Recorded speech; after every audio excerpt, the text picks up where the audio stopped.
If you're having trouble with mathematics, numbers getting problematic, don't you panic. Check MathWiz, the best math tutor on the planet. From fraction to algebra, simple maths, add up some trigonometry into that. Learning math is fun with MathWiz, and that's a fact. We're rooting for you. Hi everyone, welcome back to another MathWiz Academy lesson. If it is your first time watching, welcome to the family. If you are a return watcher, happy to have you back. All right, so we're still on solving equations and we are focusing on those with trig functions. So part one was just to get you comfortable with using a calculator, figuring out what buttons you should click on your calculator to get the trig functions.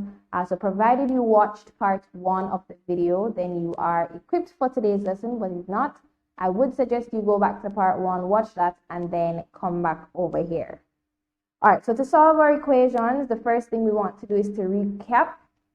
And to be honest, the prerequisite video that I would suggest is for you to get very comfortable with solving equations that look similar to this. And so the link to that video will also pop up just in case you are not comfortable with solving these type of equations.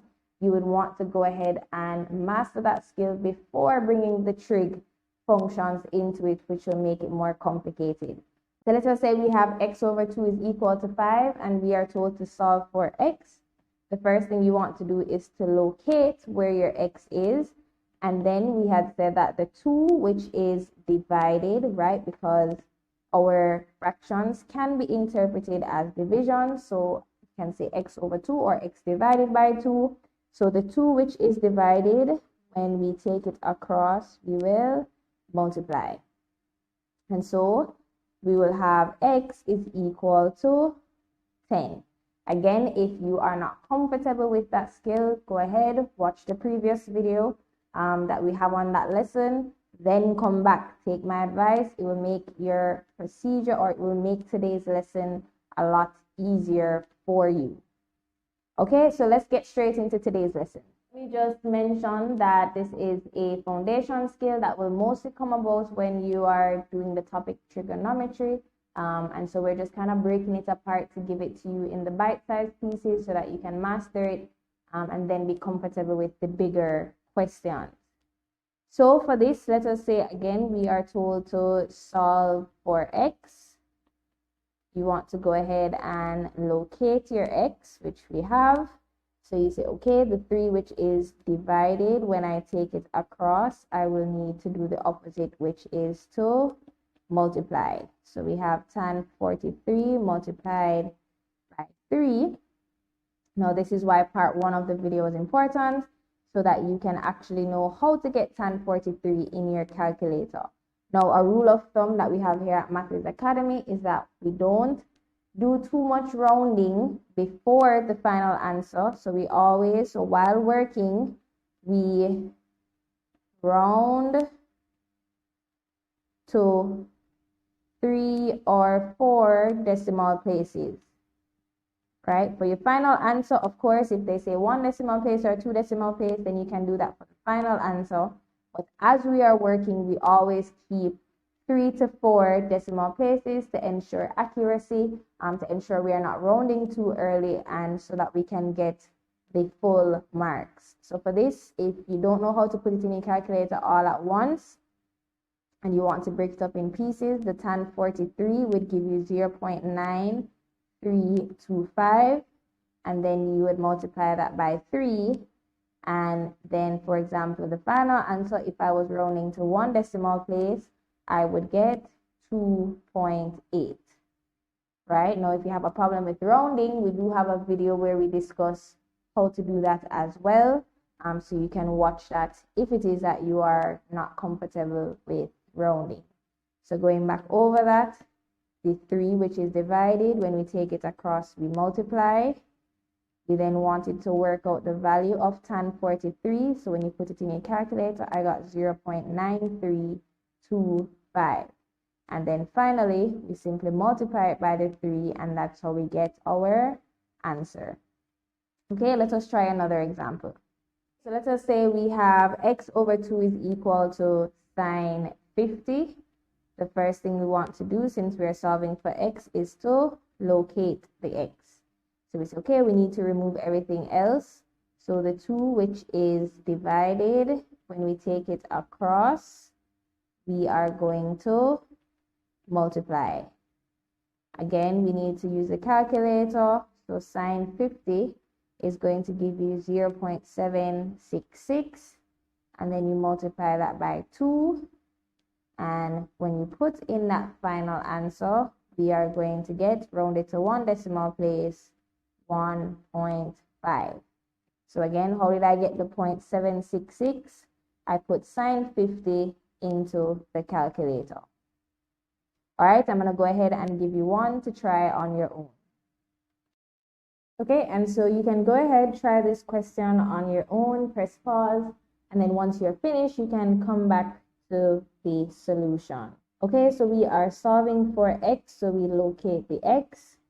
We need to remove everything else. So the 7 which is divided, when we take it to the opposite side, we are going to multiply.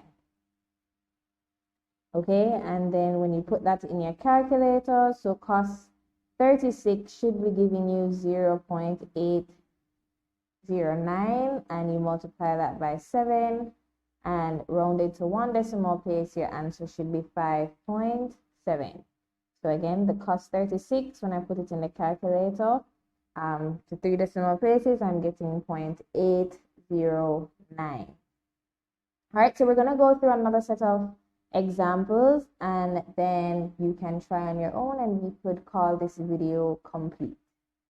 Okay, so for our second set of examples, we want to recap in terms of solving equations that look like the one I have on the board. Of course, if these are not equations that you are familiar with solving, you can go ahead and watch our lesson that covers that type of solving. So what we want to do is we want to note that 2x is the same thing as 2 times x. And therefore, since the 2 is being multiplied, when you take it across, you will do the opposite, which is to divide. And we know that our fractions, putting it in the denominator, can also be interpreted as division. And so you have 4 divided by 2, or 4 over 2, and you would get 2. So again, if you have not mastered that skill set, go ahead and watch the video first, so that you can be comfortable for the rest of this video. Okay, so continuing with today's lesson with our trig function. So let us say we have 2x is equal to sine 90, and we are told to solve for x.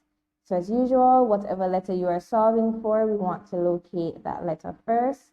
Then you want to say, okay, we need to remove everything else from beside it. The 2 which is being multiplied, when we take it across, we are going to do the opposite, which is to divide. Hence, I did the recap so that this principle would be familiar to you.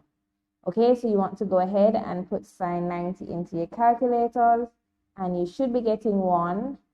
So our answer is a half, or 0.5. For our second example, let us say we have 3x is equal to cos 51. Again, we're solving for x, so we locate the x. The 3 which is being multiplied, when we take it across, we want to divide. And so we have cos 51 all over 3. So please note, it is not cos 50. You're not putting the 3 under the 51. It is the entire thing over 3, right?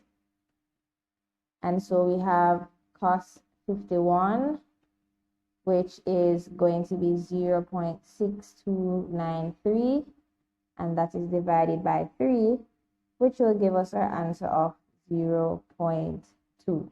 So the cos 51, we want to keep it to 3 or 4 decimal places. When you get to your final answer, you can do your relevant rounding. Okay, so go ahead and try this example on your own, and once you are through, you can press play to receive the solution. Okay, so again, we are trying to find x, so we locate x. We want to remove everything beside. So the 8 which is multiplied, when we take it across, we will divide. And so we put tan 20 into the calculator, and we have 0.364, and that is divided by 8, that in our calculators rounded, but in this case to 2 decimal places would be 0.05, right? Or you would have gotten 0.0455, whichever one. It depends on what the question tells you in terms of how they want their answer rounded. Okay, so I do advise that you go over this video again just to ensure that it is fully cemented. But once you have mastered this skill, I do believe you'll be able to handle your trig questions a lot better. Of course, if you found this video useful, be sure to leave a comment below. It was my pleasure being with you today. As usual, I'm rooting for you, and I will see you in the next video.